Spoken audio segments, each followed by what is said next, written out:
que también son importantes, porque ya está con nosotros Ana Pari Morales, presidenta ejecutiva de Servir, la Autoridad Nacional del Servicio Civil.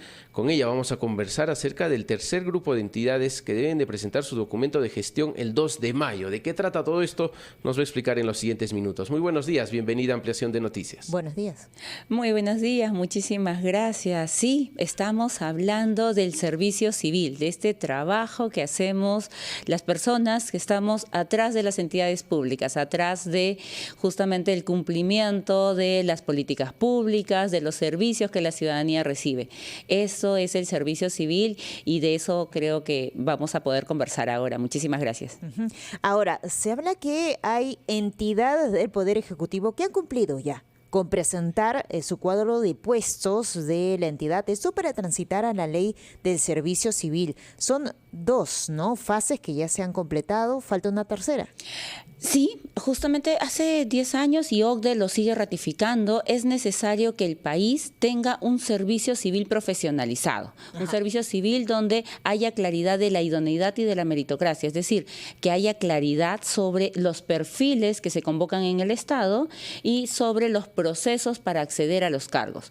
Para ello, como país, hace ya 11 años, sacamos la ley 30057, que es el régimen del servicio civil, y para ello las entidades públicas tenían que sacar dos documentos, un documento que se llama Cuadro de Puestos de la Entidad y Manual de Perfiles de Puestos, es decir, las entidades públicas tenían que decir qué características tenía que tener el personal que va a entrar a trabajar con ellos. Eso en estos 11 años fue avanzando, era obligatorio, pero no había una fecha de fin. O sea, tenemos que hacerlo porque la ley lo dice, pero no sabíamos cuándo. En diciembre se dijo, bueno, vamos a ponerle una fecha definitiva para todas las entidades del Poder Ejecutivo. Y esa fecha a hoy se está cumpliendo. Se puso que el 20 de enero tenían que sacar lineamientos actualizados, salieron. El primer grupo de entidades del Poder Ejecutivo tenían que presentar sus cuadros de puestos de la entidad el 25 de marzo y lo han cumplido. Y el pasado 10 de abril, hace un par de días, el segundo grupo también lo ha cumplido. ¿Y esto hace cuántas entidades que ya han presentado? Han presentado 35 entidades. Nos vienen por delante aún 3 grupos, el grupo C, el 2 de mayo, el grupo D, el 22 de mayo, y el grupo con carreras especiales, o sea, el sector salud, educación, Policía Nacional, nos llega hacia ese grupo E que deberían presentarlo el 20 de agosto. ¿Que equivalen a cuántas entidades? En total deberíamos llegar a 170. A fines de este 2024 deberíamos tener 170 entidades del Poder Ejecutivo ya transitadas al servicio civil. Claro, y ahora, ¿basta con que estas entidades las presenten o a partir de una vez que las presentan entran en una especie de evaluación para ver que realmente se cumpla lo que ellos dicen que están haciendo, que tienen el personal idóneo? ¿Ustedes también evalúan eso? Justamente para poder desarrollar este cuadro de puestos de la entidad, tienen la asistencia técnica de un sectorista de la Autoridad Nacional del Servicio Civil, de Servir, así que lo hemos trabajado en conjunto. Una vez que ellos lo presentan, tiene que ingresar a nuestra entidad, luego va al Ministerio de Economía y Finanzas para que vea el tema de compensaciones, porque también lo bueno de este régimen es que las remuneraciones, cuánto le vamos a pagar a las personas, no va a depender de quien ocupa el puesto, sino del perfil. Es decir, un analista va a ganar un determinado monto indistintamente sea Pepito, Juanito o Anita. Siempre va a tener una misma remuneración porque la remuneración se fija en atención al puesto. Y eso lo tiene que validar también el Ministerio de Economía y Finanzas para que vea que se está cumpliendo con las reglas del reglamento de compensaciones. ¿Y cuál es la siguiente fase, no? Luego de presentar justamente este cuadro de puestos de la entidad, estas 35 entidades que ya cumplieron con esta fase, ¿cuál es el procedimiento a seguir? ¿Qué es lo que falta? Ahora tiene justamente que pasar para la opinión y la aprobación del Ministerio de Economía y Finanzas y se tiene que publicar en el Diario Oficial El Peruano. En tanto, tenemos que seguir trabajando con estas otras entidades para poder cumplir el objetivo de estos 3 grupos que vienen por delante. Interesante. Claro. Ahora, Presidenta, ¿Qué sensación puede tener la población al escuchar esto? ¿Cómo le beneficia, mejor dicho, ¿no? La señora que nos está escuchando ahora en su casa, el padre de familia que está en su vivienda, alistándose para salir a trabajar y dice, pero ¿en qué me beneficia de que estas entidades cumplan con presentar estos documentos, con que pongan a personas idóneas en el cargo? ¿Cómo me beneficio yo, el ciudadano de a pie? Esto es muy importante. Cuando muchos ciudadanos, y todos hemos pasado en algún momento por un tema de salud, por ejemplo, y decimos quiero la atención de un médico, pero a veces lo que necesitamos atendernos tiene que ser de un nivel de complejidad que tenemos que ser derivado a otro hospital.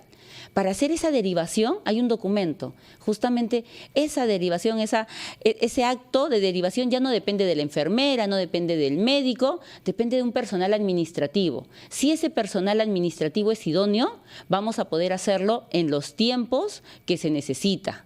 Cuando salimos y vemos que las pistas están con todos los baches, cuando vemos que este colegio no termina de construirse, el que hace ese proyecto, el que revisa ese expediente, es un servidor público. Si tenemos servidores públicos idóneos, vamos a poder lograr que todos estos servicios que estamos esperando como ciudadanos se puedan hacer en los tiempos adecuados y con la efectividad que está esperando la ciudadanía.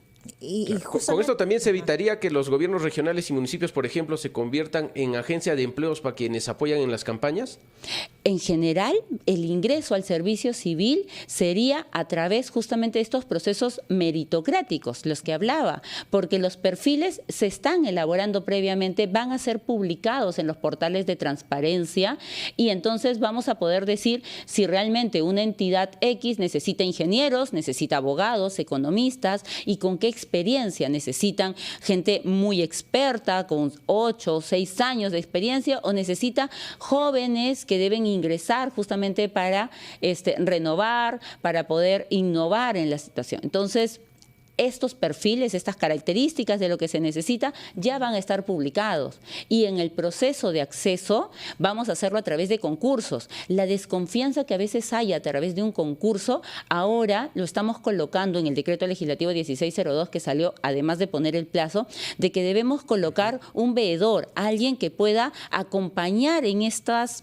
convocatorias y pueda decir que se ha dado un trato igualitario a todos los postulantes y eso es el oficial de integridad. Oficial de integridad que ya están en las entidades públicas porque es parte de las políticas de lucha contra la corrupción. ¿Y cómo toma entonces de este lado, ¿no?, que desde el Congreso, por ejemplo, se planteen proyectos de ley para eliminar la ley Servir, ¿no?, que es algo que se vio semanas atrás incluso con el bloque magisterial Perú Libre?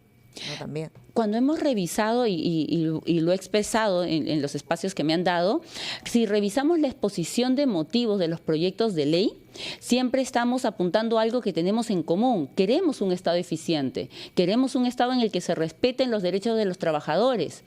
Entonces, si tenemos el mismo objetivo que cumplir, creo que es importante el que podamos establecer mesas técnicas para poder conversar, porque vamos a buscar lo mismo. Creo que tanto Servir, el Poder Ejecutivo y también las propuestas legislativas tienen un mismo enfoque. Lo que hay que ver es cuál es la mejor manera de poder llegar a esto que estamos buscando. La propuesta que está en el régimen del servicio civil está dado en que las entidades dentro de este plazo ya no estén, digamos, a la deriva y a la disposición voluntaria de cuándo lo van a hacer, sino lo que busca la 1602 es que tengan un plazo como lo tienen a hoy y que se está cumpliendo. Claro. No ha sido una ley que se emitió para dejarse simplemente al recurrir del tiempo y a ver cómo se implementa, sino está siendo una ley que se fijó un plazo y que las entidades están cumpliendo, no una, no dos, son ya 35 entidades que se han comprometido, que han hecho su trabajo y están cumpliendo con la norma. Y creo que eso también es importante resaltar. Bien, perfecto. Muchísimas gracias. Ha sido Ana Pari Morales, presidenta ejecutiva de Servir, Autoridad Nacional de Servicio Civil, con nosotros en Ampliación de Noticias. Llegamos